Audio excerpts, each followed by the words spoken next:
You know, we celebrate questioning in science, right? In innovation, it's the engine of all progress. But when it comes to our deepest, most personal beliefs, something just shifts.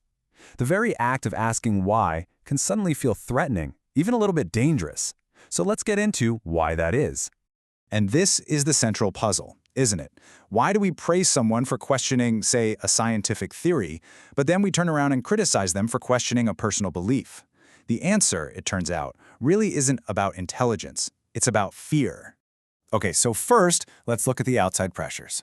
Most of us don't avoid asking those really hard questions because we're afraid of the answers themselves. We avoid them because we're terrified of the social fallout. And let's be really clear here. This isn't just some vague anxiety we're talking about. This fear is a direct response to social conditioning. It's a lesson we learn early, and we learn it often. Questioning the group, well, it has a very real cost. And those costs are tangible. I mean, we're talking about disapproval from the people we love and respect most. That can cause genuine conflict in our families and our communities.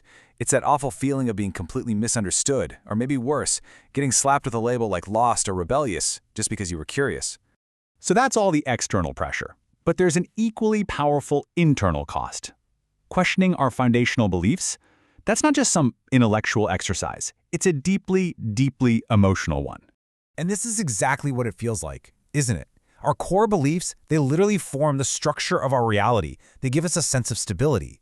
So when you start to poke and prod at them, it can feel like you're unleashing chaos right inside your own mind, creating this profound sense of disorientation. And that's because our belief systems provide this incredible emotional safety. They give us answers to the biggest, most unsettling questions of human existence. They provide a map for how to live, what has meaning. So to question those answers is to willingly step into total uncertainty. And that just feels incredibly vulnerable. All right, so we've got social costs, we've got emotional costs. Now let's look at the mechanism that keeps this whole system in place: reinforcement. How exactly do beliefs stay so strong inside a group? You know, we like to think our beliefs are the result of hard evidence and independent thought. But the reality is, more often than not, they're maintained through sheer repetition and the approval of our community. Belief becomes the price of admission. It's the condition for belonging. This is the unspoken message, isn't it? When your genuine questions are met with silence, or worse, with shame, the lesson is crystal clear. Just don't ask. So people eventually stop asking, not because they found the answers, but because they've learned just how high the price of doubt really is. But what if we've been looking at this whole thing completely backward? I think it's time for a reframe. What if doubt isn't the enemy of belief, but an essential part of it? See, far from being a sign of weakness, doubt is the actual starting point for a genuine, personal understanding. It's that critical moment where you move from just inheriting a belief to truly owning it for yourself. And this isn't a new idea. It's the very pattern of all human progress. I mean, think about it. Every major advancement, whether in science or ethics or philosophy, it all starts with one person daring to question what everyone else just accepts as true. Progress absolutely requires that brave first question.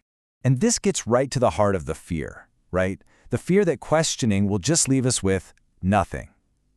But the goal of an honest question isn't to create a void. It's to strip away what isn't authentic, to arrive at a meaning that's more personal, more resilient, and ultimately more true for you. So let's go back to that feeling of discomfort we started with. That feeling is real, I get it, but it is not a signal that you're doing something wrong. It's just the feeling of your mind stretching as it moves toward a bigger, newer understanding. In fact, that discomfort, it's often the best indicator that you're finally being honest with yourself. It's the friction that comes from taking your own inner life seriously. So the real question isn't whether questioning is dangerous, but whether we can really afford not to.